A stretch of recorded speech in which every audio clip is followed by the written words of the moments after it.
Good morning, everyone. Today is Thursday, February 8th. Thank you so much for joining into our weekly healthcare reform webinars. I appreciate that you're taking time out of your busy schedules to stay informed and become great resources for your clients. For those of you that are new to the format, my name is Deb Wilkinson. I'm the Vice President of the Health Plan Options Department here at URL. My duties include the oversight of the traditional group markets, self-insured group markets, employee benefits, worksite benefits, and what is left of the individual health market. So all of those items can be on this webinar at various times, and just the goal is to keep you informed and to have a place where you can ask your questions and hopefully get them answered. You are encouraged to ask questions, and you can do that in one of two ways. You can either raise your electronic hand icon in the control panel to the right of your screen, or you can type in your question in a question box, and I'll answer that at the end of the webinar. With a show of hands, for those of you that are not new to this format, I always ask if you can see my screen and hear me okay, because quite frankly, technology is a challenge for me. So with a show of hands, if you could just let me know if you can hear me okay and see my screen. All right, excellent. Thank you all very much. So let's get into the agenda. Oh, sorry about that.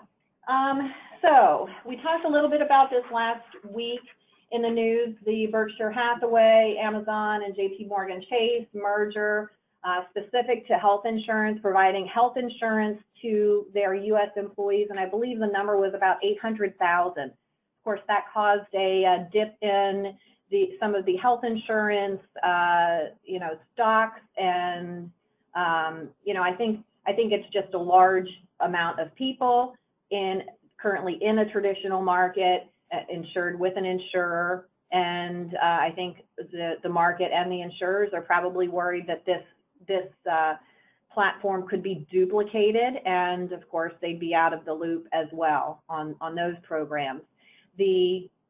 The merger is still very short on details, so again, I'll keep watching that and let you know when I know it. We talked a little bit last week. One of you asked a question about the Aetna Cvs merger, and that is still not through. The comment period started last week, February 3rd, and will run for 30 days. In my newsletter, there is information on how to comment.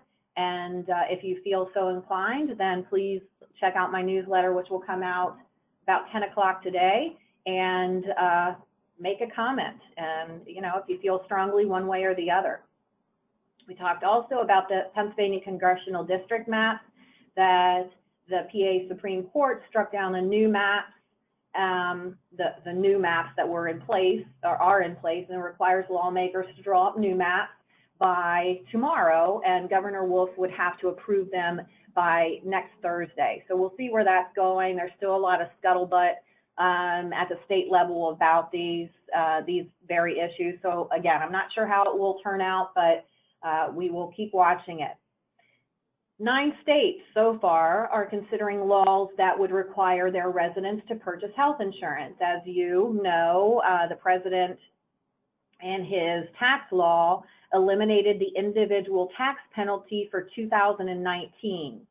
So these states, and probably the names of the states won't surprise many of you, are considering a law that would require their residents to have insurance. And they're Maryland, California, Connecticut, Hawaii, Jersey, Rhode Island, Vermont, Washington, and of course DC. So we'll keep watching that and see where that goes. We may have a mass exodus in those 9 states to some of the surrounding states. It should be interesting.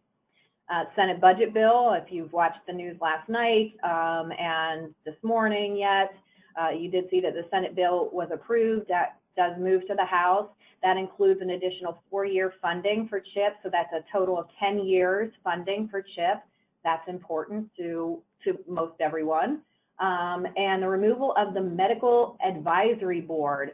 And I put in parentheses, remember the death panels? The Medical Advisory Board was always within the ACA getting the rap of the death panels, but good, bad, or indifferent, that is going to be eliminated. So, of course, that's I think, a positive.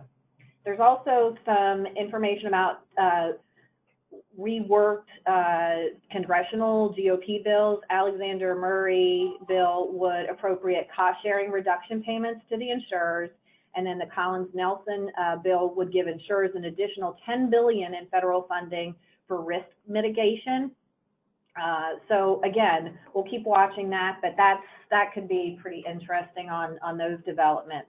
Of note, in this week's HCR newsletter, there is some information from Vince Phillips in his leg-reg review, talks about legislation is moving to permit rebates and inducements up to $100, something we can't do now, but it is, that law is moving through legislation, and that allows up to $100 for rebates and inducements of insurance, either from carriers or brokers, etc. So that's kind of interesting that you might want to watch for. So let's get into the bullet points. Aetna, we talked about the new master service agreements. They're on our site. Groups will receive new forms with required signatures. They're also offering a HIPAA Privacy Policy Tool-Kit. I think that's a huge value add from Aetna. And now they have new pharmacy benefits. Now let's all stick together here. These new pharmacy benefits are effective 4/1, and we just discussed that the comment period started February 3rd for the merger of Aetna CVS, but Aetna is offering these new pharmacy benefits as of 4/1.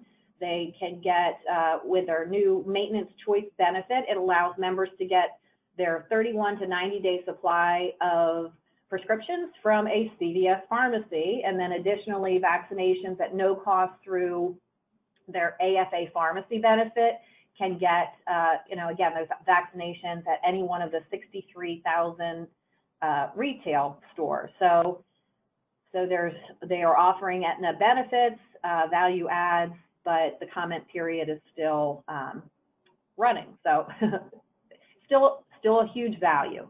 And then, of course, an even greater value to the agents that are out there selling Aetna.